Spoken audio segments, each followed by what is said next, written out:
How to replace the battery with the mobile phone's app. This is the list of tool preparation. Power on the scooter. The Bluetooth will flash on the dashboard. Connect NRF app. Click Connect button.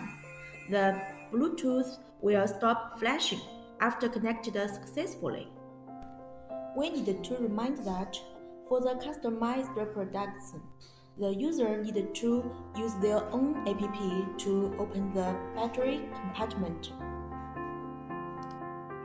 Click the arrow in the bottom right corner. Enter unlocking command in it. Click Write.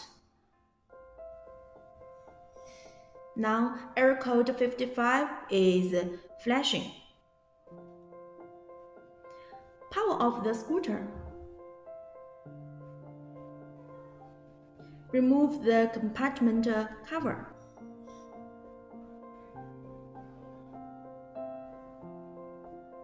Disconnect the power cable and take out the used battery.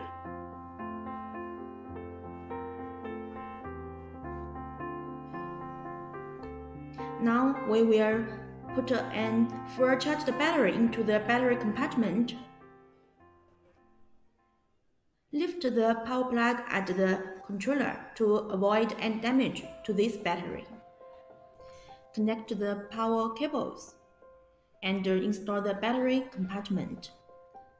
Last step is detection on its function.